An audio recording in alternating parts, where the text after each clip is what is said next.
Hello, welcome back. Thank you very much indeed to Taleb. And I now have the honour of introducing our next moderator and his panel, full of big thinkers, to consider rethinking investments for better preparedness against potential future catastrophes.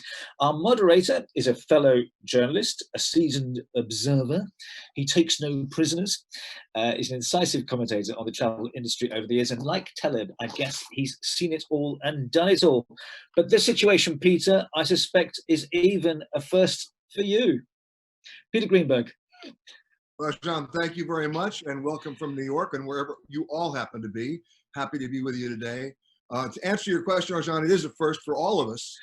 This is the longest period of time I've ever been in one place since I'm 17 years of age. And to put it in perspective, I've solved my problem by creating my own special passport, and I stamp it every time I go between my bedroom and my living room just to make myself feel better. So hopefully I'll get the real passport out very soon, and that's what we're really going to be talking about today. I want to start, before introducing our panelists, with just some statistics here. We're talking about 100 million jobs at risk in travel.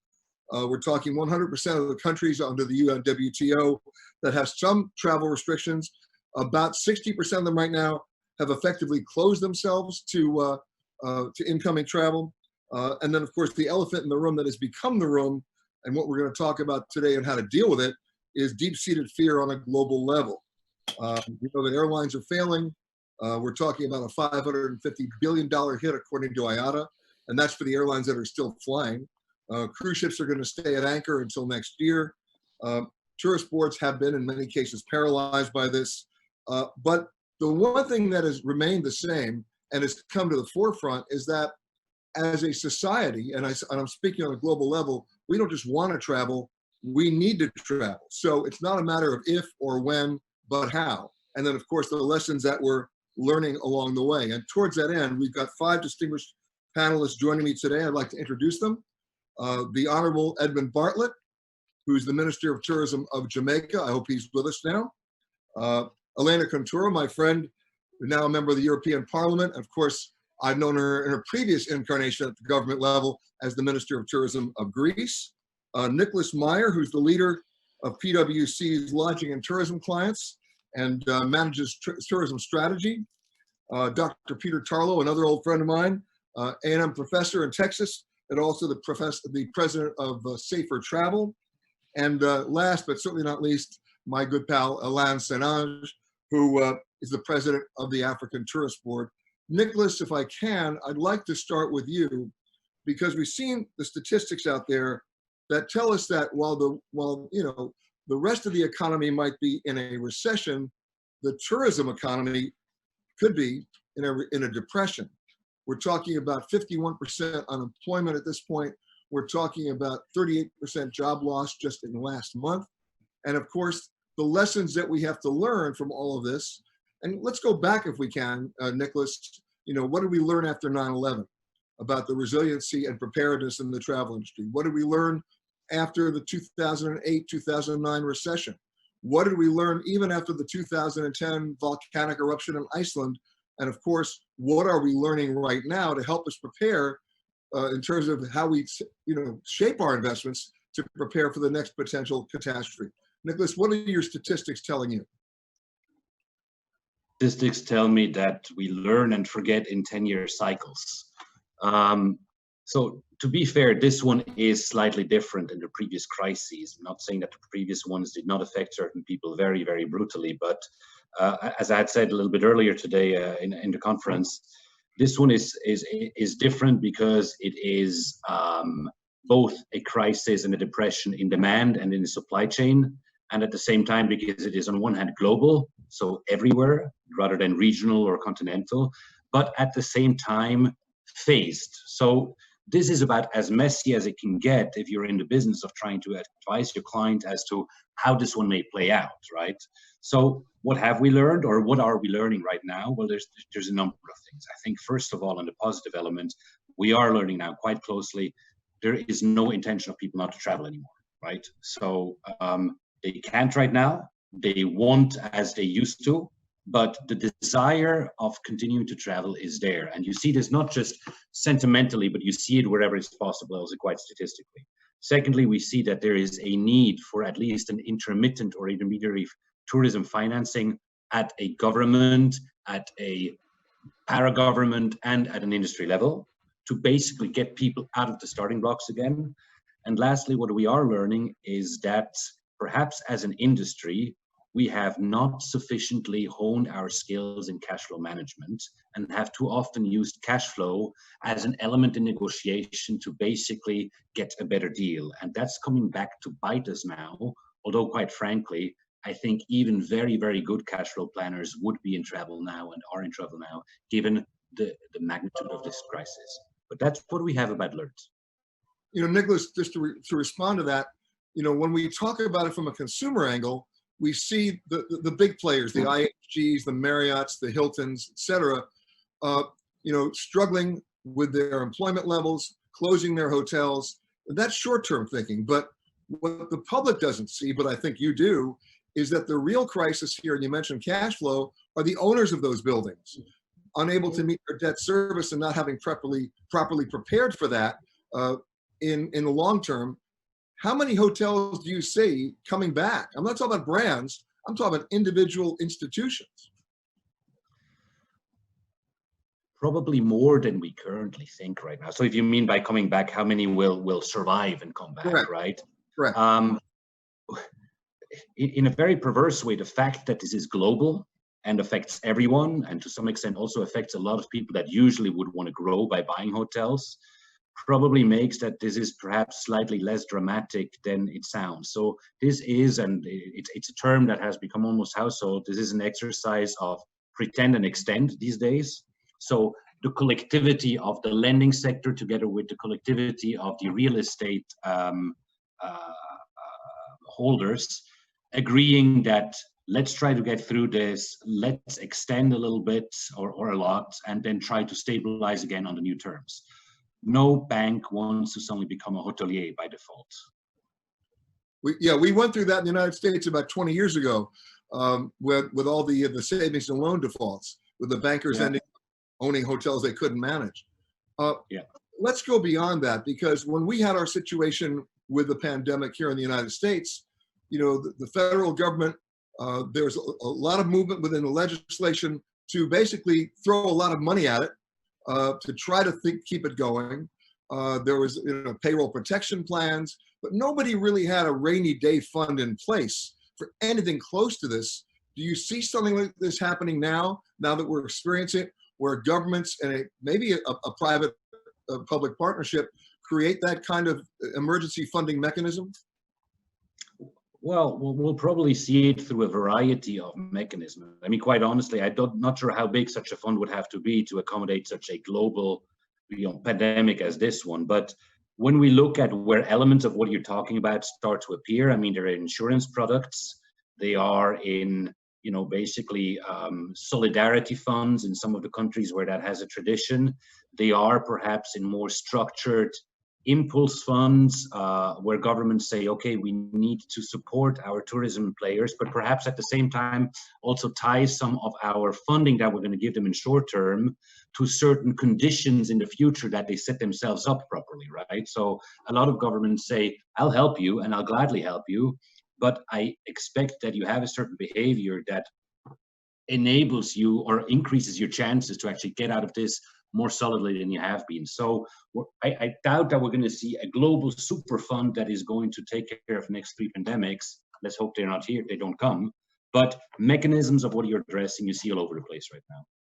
One last question, Nicholas, before we turn it over to some of our other panelists, and that is, you mentioned an insurance product. One of the things we've learned quite acutely in this pandemic is that whatever insurance was out there wasn't what was needed. Policies had clauses in there that excluded coverage for pandemic, for example. Do you see an opportunity here for some creative writing going forward so that new insurance premiums and new insurance policies can be written that are actually effective, even with higher premiums, that can help the industry? Well, I think they will be necessarily, certainly in the ramp up, and they will stay because people will actually start to appreciating them, right? I mean, and this includes us as tourists as well. We cannot say if I travel again, I expect the tour operator or the airline or the hotelier or the destination to assume the full risk of wave 2 or of a shutdown or whatever. So first of all, this will mean that we're going to need a reweighing of the risks. And I think these famous, buy now, pay later, all risk is on me, the hotelier, come on over whenever you can. While they're great to entice people to kick off the travel again, they're not sustainable, right? So there's going to be a rebalancing. Insurances are going to take away the peaks, perhaps, of the risk element. And other than that, I think we simply need to collectively, as an industry supply chain, if you will, basically share the risk assumption. So we're going to see new products. We're going to probably see they've existed all along. I mean, travel cancellation insurance, at least I grew up in Switzerland. We've had them for 50 years. You just don't take them because it has become so unlikely. So existing and new solutions will take care of them, but there is no such thing as a risk-free ride. I gotcha. I'm going to come back and talk about that a little bit later. If Minister Bartlett is with us, Edmund, are you there? Well, welcome, Edmund, and thank you for joining us. When you and I spoke not too long ago, you were facing a situation you've never faced before, where you literally went from 100 miles an hour down to 0, not just in Jamaica, but in the entire region of the Caribbean and in tourist-based economies, where travel and tourism drives the economy. It puts food on the table of everyone. You and I have talked before about tourism and being resilient. You have that center of resiliency, which we'll talk about. But tourism has proven itself in the past to be quite resilient and bouncing back. Right now, we're not bouncing back. We're sort of inching back. And in the United States, for example, the Treasury can print new money, I suppose, and throw $6 trillion into it. But something tells you that the central banks of the Caribbean don't have that ability. So how do you prepare with an investment strategy for something like this to happen, maybe in another form down the road? Well, that is the million-dollar question as we try to grapple. First of all, we have a regional bank, the Caribbean Development Bank. We also rely, as you know, heavily on multilateral support from the World Bank, IMF, and so on. So the IMF has been looking at how it could provide some kind of soft line to some of our destinations. Indeed, Jamaica is the first recipient of that soft line of $500 million US as a standby support arrangement for your balance of payments and so on. The local regional central bank is gearing up, but the hard cold facts are the resource is not there, and the demand in all the islands, especially the fact that we have a huge tourism dependence here, as you know. The GDP dependence within the region exceeds 50% on average per island, and in some of the islands is up to 95%. So to ask for foreign exchange support from regional banks is going to be not just Herculean, but almost impossible. How do we build back? We're going to have to look a lot more at how do we create the 80% of tourism, which is the small and medium enterprises. That's where we have to look first. How do you build back that element? And it's perhaps a little easier because the call for what you call hard cash is less and more of soft capital development, if you will, that will be required. So we see the small islands coming back through the small and medium enterprises, the SMTE, as we call them in tourism, but the SME, as the rest of the community calls them. And a program is being developed in our areas right now. The World Bank has a program called Ready, which offers that kind of support to a number of the smaller areas. But Peter, one of the real concerns that we have is the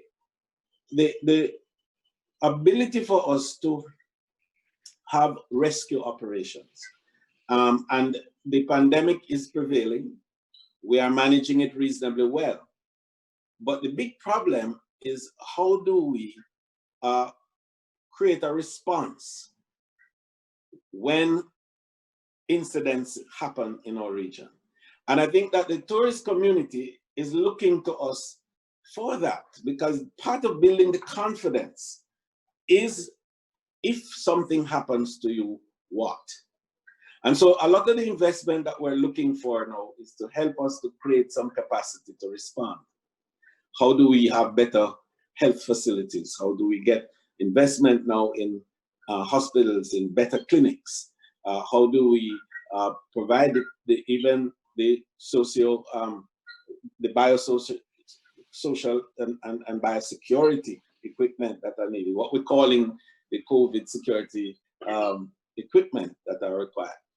So we are trying to open, and we're trying to open next week, but we are acutely aware that a key element of that is a missing link of the response mechanisms in our area.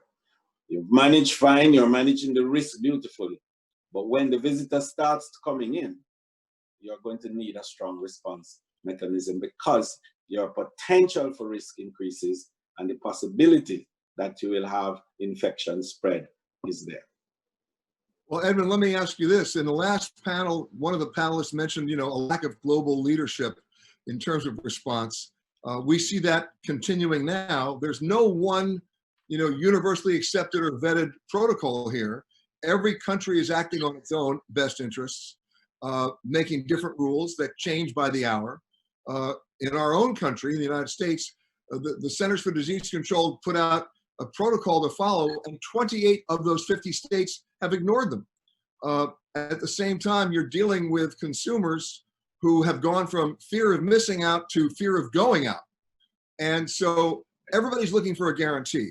Businesses want a guarantee before they travel their employees. Employees want guarantees before they travel, either for business or for leisure. And you in Jamaica and your fellow countries want a guarantee before you let us in. So in terms of responding to something, and then of course anticipating it, what protocols can be put in place either through the UN WTO or the UN itself, so that we get that sort of global leadership, so people know, just like you carry a passport, what you're allowed to do and when you're allowed to do it? We've been thinking about that, and in the discussions that we've had before with you, Peter, we've talked a lot about a resilience index. Now we may not have to look at a COVID resilience index, where based on a number of touch points, universally accepted, we could determine the level of preparedness of countries, the capacity of countries to respond, and therefore grade them and put them in some kind of arrangement, perhaps from 1 to 10 as the case might be. So we could give the world a sense of what type of security you can expect going into destination Y, destination X, as the case might be. And that same barometer that we'll be talking about would also provide the key response points. We would define the areas. For example, social distancing, let's say, as a key area. We would define that. We would also develop a whole lot of protocols around that.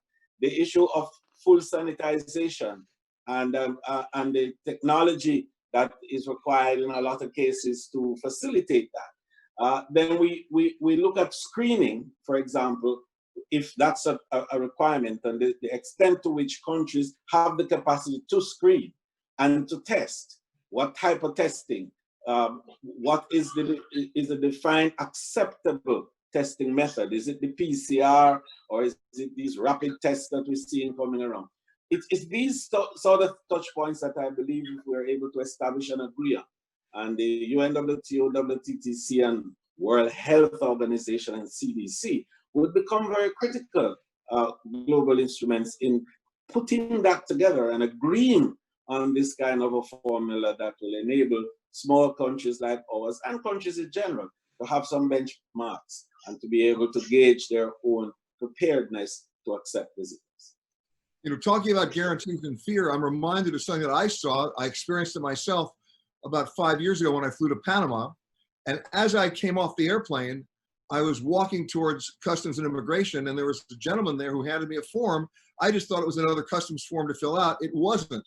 it was a note to me and to every other passenger coming off that plane that while we were in Panama, as a gift from the Panamanian government to everybody, didn't matter whether you were in first class or coach, your medical expenses would be covered if you got sick in Panama, and they'd fly you home. It was all being financed by the government. I was amazed by that. I was impressed by that. And when I left, I talked to the Minister of Tourism there and I said, tell me something. What's the percentage of use of this document? He said it was less than 2%, but the message that it sent was almost an incentive for people to come to Panama. And as you're opening now, you're almost a test case now in the Caribbean to see how you can incentivize investment to not only show up there, but to do so safely. And I'll be interested to see what happens. And that brings me up to my next contestant here on The Price is Right, and that's Elena, who, in fact, isn't it ironic, Elena, that the last time you and I spoke, we were talking about over-tourism. We were talking about how you change the seasons around in Greece to try to offset that, and environment and sustainability. You're now opening in Greece. And what are you putting in place right now? I know you're doing it in stages, but at the same time, where are you investing? Where is Greece investing so that we don't have a deja vu moment going down the road? You have to unmute yourself, Elena. Unmute yourself. There you go. I did. Thank you so much, first of all, for your invitation. And this meeting, I think, is very important in setting the pace on how we move forward all together. Because a crisis of such magnitude, no country and no economy.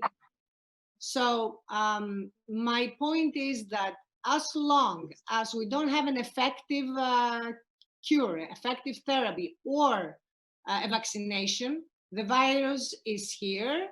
And we have to be really to prevent how we're gonna travel, how our daily life is, because everything changed. Nothing is the same. The way we travel, the way we go for vacation, even our routine, our day routine change, how we go to work. So for me, top priority is testing. I totally am convinced that is the only way, testing before we travel to our destination. And I tell you why. In Greece, we really manage the health crisis very well. Actually, right now, it's very safe to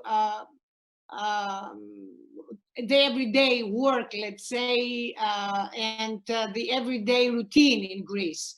But all the flights that they're coming from outside, till the end of June, we test them, and we saw that there are a lot of positives, cases that they're coming to Greece. So we put them in a quarantine. But in order to open up, so not to be a conflict with the economy, because the economy has to restart again. And tourism, as you know, is accelerator of and very productive and growth for our economy, not only in Greece, but all the south of Europe, Mediterranean, and north, I would say. I mean, don't forget about France. I mean, they have, or England, they have top 70 million tourists each year. So it's very important to make sure that we will protect not only the people that they will travel to the destination, but also the destination. Why? Because we don't forget the asymptomatic, the people that they have the virus, but they don't have the disease. So this is very, very dangerous. So I'm totally convinced, and I think that we have to make sure that till an effective cure will be found, we need to do the test. Now, the rapid tests are okay. I think they're very accurate. I think it's very fast. You do it and you know what is going on right away. So it's important to know before you travel, because if you're sick, it's definite that you're not going to travel. But if you're not and you're asymptomatic, it's a huge issue. So for Greece, this is what I proposed. But unfortunately, for the moment, we don't know what is going to happen from the 1st of July that Greece opens the boards and open for tourists. Tourists will start only with sampling tests.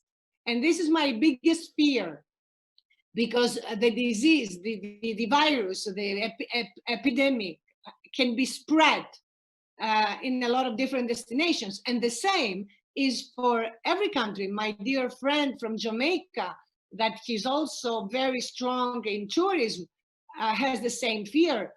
Spain, Italy, all the countries that they will open up. Also, epidemiologists, they say that we have to see what's going on in its country and how the boards they will open. For example, there's countries in Europe that they were very strong affected and they closed down the boards, but people, they want to travel from these countries and go to other countries that they open up. So what is going to happen there?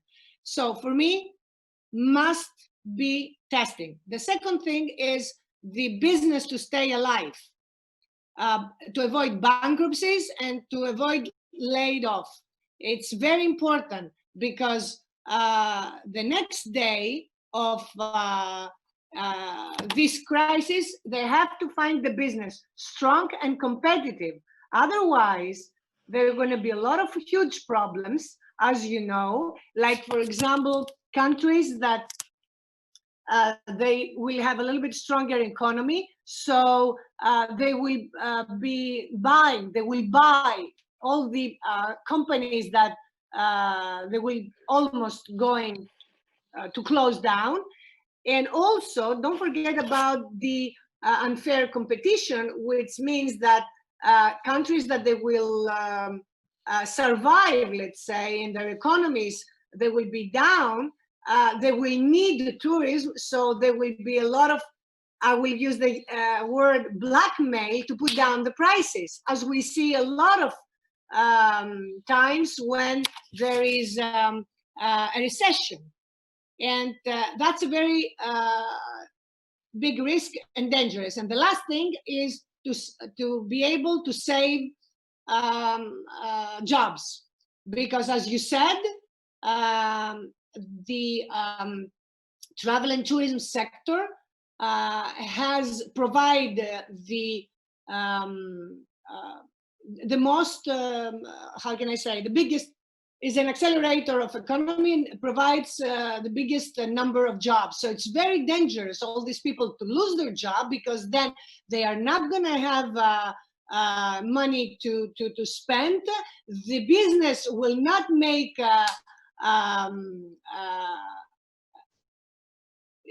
this is viral, goes like a chain. So it's very, very dangerous. In order to close my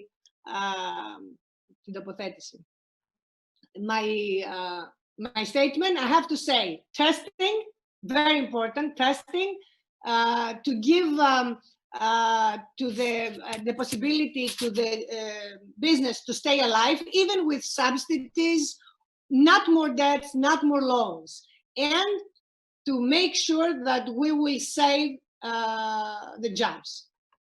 Well, one question that comes out of this for all of our panelists, but I'll ask you first, Elena, is that if you look at the traditional playbook of the travel and tourism industry, when they're dealing with a problem, where they're dealing with a crisis, is to try to discount their way back. You mentioned that just now about how many people are going to just try to sell the product for below cost just to get people to come. Is that really going to work when we're dealing in an environment of such fear on a global level? We have to be very careful. It's a big risk, because if this business, they don't have an immediate funding, they don't have access to affordable loans, and also further facilitations regarding taxation, they have so many financial obligations. So we're going to have a huge problem. And imagine that if this business, they go bankruptcy, they will lay off the workers. So it's a huge vicious cycle. So we need definitely to protect the business, and also see what's going on with privatization, like private and public sector. You see even big, huge companies like Lufthansa had to changed all her policy, and I think now they discuss about 25% to be in the public sector. It's a lot of things are changing, and I'm very, very, how can I say, I worry a lot how things will develop the next day for the economy, because as you see, this battle between the health, the protecting of the health and the restarting of the economy, it's a battle, and there is no winner. So we have to decide to save both. And in order to save both, I think testing is important, funding for the business is important to save them, and the jobs. Well, one of the things you just brought up, that battle between saving health and saving the economy, couldn't be any more as a good example than the cruise industry. Right now, you have a huge cruise industry that comes into Greece. And Alain in the Seychelles, you've already made a decision for the moment to ban cruise ships of coming in. Canada has banned cruise ships from coming in until October 31st. We may not see a cruise leave anywhere around the world in substance until maybe, or in big numbers, until early next year, as we think or rethink investments to protect ourselves against another potential catastrophe. What policies are happening in both Greece and in the Seychelles in the long term about the economic impact of cruise ships? I'll start, then I'll go to Alain. Elena, just quickly, and then we'll go to Alain. Listen, we have to take a lot of measures. Greece is trying to protect, let's say, the life of the people, but at the same time wants to protect the economy. So there are a lot of directives that they're going out, and I have to mention that Greece also follow the Commission directives, which is very important. And I want to close with this. Even in Europe, we don't have common rules. All the instructions are different, and they're very general for different countries. So as you said, a lot of countries, they decide different measures. Greece is trying to combine as much as they can the protection of the life, and also not to go our economy in a recession. But I have to say that my proposal of a crisis mechanism, of European crisis mechanism, was adopted from the Commission, because it's very important, because it's not over tourism as we spoke. You remember last year, the bankruptcy of big tour operator, Thomas Cook. Thomas Cook. Then there are things like extreme weather problems that we face, and at the same time security problems, the refugee crisis, the terrorist crisis. There are so many things that they need to be approached in one way. So it's very important for me, a European crisis management mechanism, and I'm so happy that this continues. And I want to say also that right now, in 2 weeks, we're going to have the revolution for, I'm sorry, the resolution. Oh, nice. For tourism, which is actually a revolution. It's true, because it's the first time that the Commission takes very serious travel and tourism. And also in September, the Commissioner Breton announced the first tourism summit. So out of the crisis, one good thing arise is that they take much more serious now the travel and tourism industry, which is not only the accelerator of economy. I think it's the sector that also gives to other sectors a lot of growth. So it's very important. And sometimes, out of the crisis comes something good. And that's why we're here today. Alain, I want to talk to you first about the Seychelles and then Africa in general. But my question to Elena continues about your decision to ban cruise ships at this point. You're not alone in that, but they are a huge part of the economy. How do you prepare going forward to reintroduce them, if you're going to do that at all? Well, as you know, I'm not a member of the government right now. We are in the opposition, actually. Elena, hold on a second. I'm going to Alain. Okay, I'm sorry. I understand. I'll get back to Alain. But we all like listening to Elena. But one thing, Peter, one thing that would be good after that is to ask Elena, the planes that landed in Greece that were positive people on board, which country did they originate from? It's an important question because we are all looking where people are moving and where those that are still infected are coming from. And I'm sure our good friend, Dr. Peter Tarlow, will be able to put that in his script after that. But cruise ships in Seychelles has been banned until 2022 for two reasons. One is COVID, because now including cargo ships, they need to be at least 14 days at sea before entering Seychelles. So the incubation period is done. Even steamers that come in with containers must have been leaving a port, let Seychelles know, be on the sea for 14 days, and then radio in how the crew are feeling, so that we know the incubation period has been completed. And then the health authorities would board the ship on arrival. We are lucky, we are in the middle of an ocean. But cruise ships proper, we know we've invested a fortune to bring cruise ships into the Seychelles initially. The region, the Vanilla Islands region, with Seychelles, Mauritius, Madagascar, Réunion, Comoros, and Mayotte. Together, we've invested to have this route of cruise ships that do the Indian Ocean. So we will need to work back.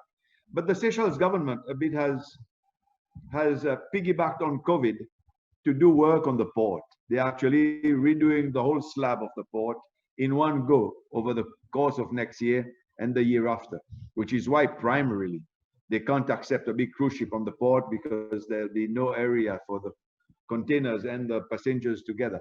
I think they've used the occasion of COVID, at the same time keeping Seychelles safe with so many passengers, because we were having a cruise ship a week, so it was a lot of passengers coming in, and so they've used that as a means. But Seychelles is opening itself, but I'll wait for your next question and talk about that. Yes, and as you start opening, and this also expands to Africa in general, you know, all of us for years wanted to make sure that we could follow the money. We talk about investing here, that if you're going to go on a safari in Africa, that the money went back to the local community to sustain them economically. Right now, of course, there is no money locally going to the local community because there's no tourism. Where do you see that coming down? It was one of the questions I asked of Edmund Bartlett earlier about how do you infuse capital at this moment, at this crucial moment, to keep those economies alive, to be able to put food on the table so you can prepare for tourism to come back? I think, Peter, some countries are better placed than others, obviously, because of the reserves of the country itself. Seychelles, we are, as small as we are, lucky that everyone is still earning a salary, either from the industry or from the government, in that bailout package that has been promised now until December. But after December, if we don't solve the COVID issue out, there will start to be issues. But already, even with this measure, there's already redundancies climbing in very fast. So more and more people are now going on the government payroll instead of the private sector payroll. But when you talk about Africa, this COVID-19 has arrived at the worst possible time. Africa was starting to climb the 5% of global tourism market arrivals and had gone up to 6%. That's according to the UNWTO. We needed something to keep us going up as a continent. We have everything, it is quite clear. But where we have failed, and we need to accept as a continent where we failed, we allowed tourism to sit there. We did not put enough measure to protect tourism and to move the other industries with it as we moved along. Today we find that with tourism collapsing, everything has collapsed, including in Seychelles. Now we're running to replant, doing agriculture. We're running to look at coconuts again for export of copra, dried coconuts or oil. We're relooking at everything else, but it's a bit late. It will take us years to move, so we need tourism to kickstart the economy and then move everything forward. But the whole of Africa, Peter. And I listened to my good friend, Minister Bartlett, Edmund, the world needs to, one is appreciate tourism. If COVID has done one thing, it's got the world to understand that tourism is vulnerable and that tourism needs all the attention to make tourism work. How do we open an airport, which we are opening now mid-June? How do you open an airport and be safe? You can never be safe. because WHO, World Health Organization, has said already, with or without a vaccine, COVID is there for a long time. If that is the premise, how do you really protect the inhabitants, us an island, Helena, a big country, or Edmund, another island like us, much, much bigger? How do you reopen with all measures? We were meant to have a charter from Israel starting now. The charter is cancelled, with Air Seychelles going to pick up in Tel Aviv. Only because of the requirements of the health authorities. You need a test before, and then another test on arrival. As we put more and more programs into place to bring in safety, we also destroy tourism. So it is a line that we will have to sit as professionals or as experts or as participants in the world of tourism to find a solution for. Well, Alain, you bring up a big question. That is, in the absence of widespread testing or a workable, scalable, distributable vaccine, can you ever rethink investment to prepare yourself for another issue like this effectively? No, I am worried about it. When earlier somebody spoke about the ash crisis or a terrorist attack somewhere, they were very located to some area. This one is global, and it has dried up everything from planes to tourists, and commerce followed around it.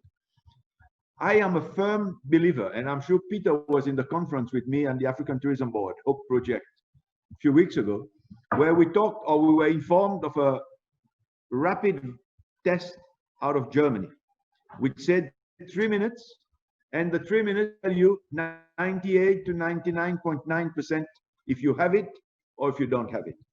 But the test for Seychelles, it could be easy to go down the path to say every port that we are flying from will be done at the airport itself a test, because it's not that difficult. We have 7 airports about that deals with Seychelles. So it is quite easy probably. But for a country like Greece or Jamaica that has planes coming from everywhere, it's a nightmare. So do we now have a COVID passport to say that it has to be done within 5 days of departure that you get a passport? How much will that be? If people are talking about $300 for a real test, is that a budget that the tourist industry can really afford over and above the cost? Are we not draining the income of countries in preparedness to qualify as a traveler? It's more like passing a test to be able to get into another country. As we put all these measures on top of it, you find an airport, even like Seychelles has done, that's increased its arrival fee or the debarkation fee, which I think is criminal, in a time where you want people to come and you don't put obstacle races to get them in. I really believe we will have to sit as a community of nations to really say, where do we go? It is impossible to think from the past and to try and implement it today. The whole barometers have changed, and we will have to adapt ourselves to new measures. You know, we talk about the other Peter on the panel, so let's introduce him. Peter Tarlow, my friend from Texas, who is the president of Safer Tourism. Peter, you're all about anticipation and then response. Yes. What are you telling your clients right now? What are you telling them in terms of this great unknown, not about the virus itself, but how you reinvest and how you prepare? Well, thank you, Peter, and it's wonderful to be with all of you. And Alain, I'm praying for you every day to win your presidency.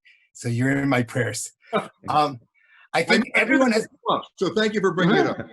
Yes, I think we're all rooting for you. First, even before I get to that particular issue, I want to speak about a few background things and some facts I think they're very important so we don't make mistakes. First one is, this is a moving virus. It's not a stable virus. What do I mean by that? That means that we're going to have to change vaccines because we already have seen the virus mutate into 12 different forms. That means if you have a vaccine for one, it's not necessarily going to work for the other. Secondly, testing in the same way is not necessarily going to be successful. In the way, it's not a panacea, and I want to emphasize it. It doesn't mean not to test. It means don't put your eggs all in one basket, because that's not going to work. Thirdly, we need to go back and look at we really have three wars here. We have the war we might call of the experts versus the public, the economic war, and the war for health. Those are three different areas that have to be looked at. And it is very important when we look at the economic war that the last time the world faced this was in 1929 with the Great Depression.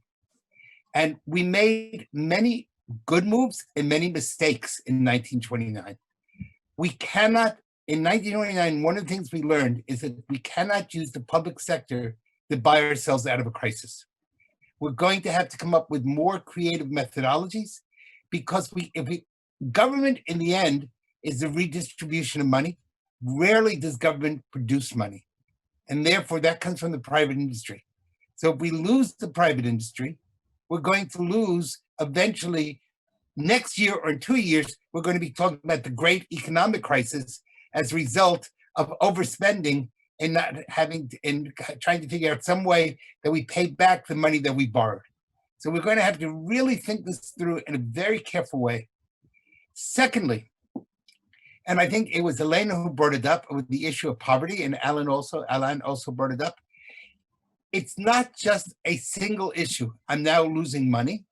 It's now a question of as poverty might grow, will that create other sub-problems, such as issues of law enforcement, issues of rioting, issues of people burning down buildings? And how does that therefore create new issues of negative publicity, or people's fear to travel, not only because of the fact that they might get sick, but now they might be caught in a riot or an unstable political situation. And so one of the things we need to be doing is thinking much more creatively.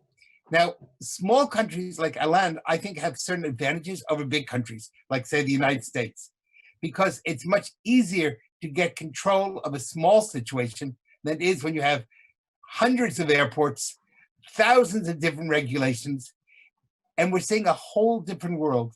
So we're going to have to think universally, globally, but act locally. I'm a member of my own police department, and we've had 27 different sets of regulations in the last year, or since the last few months. Every day I get a new set of protocols. In the end, I've had to say, excuse me, I teach at a medical school. I'm just going to create my own protocols. But what we're saying is that we're going to have to find protocols that are different for Seychelles than they are for Greece or for the United States or Jamaica. Now, Minister Bartlett was right, and then I'll let you, in that I just finished a book yesterday on security and COVID-19 in the Caribbean. And one of the things that is a real problem in that part of the world, but maybe in other parts of the world, is the lack of healthcare. So if we have, for example, in Africa, COVID-19 protocols, but I don't know how many ventilators I have, how quickly I can get people to hospitals, where the hospitals are, where the doctors are who've been trained in those types of diseases, then I can have all the protocols in the world, but I can't enforce them. So I need to begin to start with some really basic things. What do we have? What don't we have? What protocols do we have in working interactively? In other words, how, if I come to a place and I get sick, you mentioned, Peter, the Panama example. I love that example. Unfortunately, Panama had to cancel it because too many people misused it. And finally, the Panamanian government said enough. So that was, but it isn't anymore. And that's kind of tragic, but I did love it at the time. Those are issues. Let me just ask you a question and also throw it over to Nick, and that's this. You mentioned, of course, the poverty aspect. The real question in terms of the economic aspects of it are, how do we pay for travel on a consumer level? Most people use credit cards. Yes. And right now we're seeing huge, massive defaults on consumer credit card payments to banks, which are, of course, banks are banks. They're going to limit their exposure. They're either going to lower credit lines or freeze those accounts. Then you couple that with massive unemployment. When we sort of come out of this, Nick, do you think there might be a new kind of a financial model of how people are even going to be able to afford to travel, as opposed to just using a credit card? Or are we going back to the old days of the layaway plan, where companies are going to have to self-finance to get people to be to the position where they can actually afford to go from A to B? It might be in some form even desirable. So first of all, I think that the credit default at the consumer level, it happens, but it is a relatively localized phenomenon or let's put it differently. Certain cultures have a larger propensity to use these credit elements than others. That is largely rooted culturally. But the substance of your question is, will less people be able to pay for travel, whether that's through a credit card or something else? In the short term, and the short term may well be 3 to 5 to 6 years. Yes, absolutely, right? What that really means, and is, this may be an interesting link to sustainability, right? Where we have been wasteful as a global industry is not only in water and in electricity and in building lands. Our biggest resource, if you so will, that we have in the tourism industry is actually the tourist, and we have not used the tourists that we had to come to our destinations as good as we can. Right, so we've worked a huge volume game, and we've needed unbelievable masses of flow through of tourists in order to keep this system going. And with a growing tourism propensity, that worked very well. But it's something that even without a COVID may have come to an end through elements such as over tourism, etc. So, to your point, will less people be traveling, at least in the mid-short term? Yes, purely mathematically. What can we do in order to soften the blow from a smaller demand? It is to increase spend penetrations for those tourists that we have. So when we finally get a tourist, or when we get 80% of the tourists that we used to have, or 50 or 20, we may wish to use the time that we have now as a reflection of saying, well, how can I get an extra $5 from him, or an extra $20? Or how do I perhaps create offers and experiences that may have him stay 3 days longer and do, etc. And that's, I'm not saying this hasn't happened before, and I think destinations such as, the Seychelles with Alain, and many of them are great examples of how you can do this at the top level.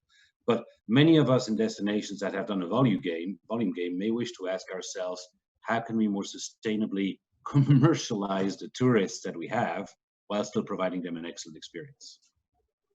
Exactly, and that's the big question that we're going to have to see going forward. We're just about out of time, but for Elena and Alain and Edmund, obviously we'll be watching carefully as you reopen. You are our laboratory animals, so to speak, as we try to figure out how we get through this, and then how that money is applied in a reinvestment strategy to be sustainable, not just on an economic level, but to maintain some sort of protocol in the health crisis. And Peter and Nicholas, thank you so much for joining us. Much appreciated to everybody. And now I'm going to turn it over to my distinguished colleague, going right back to Rajan. Thank you, Peter. Thank you, and goodbye to all of you. Thank you. Bye. Thank you. Thank you to everyone. Stay safe. Be well.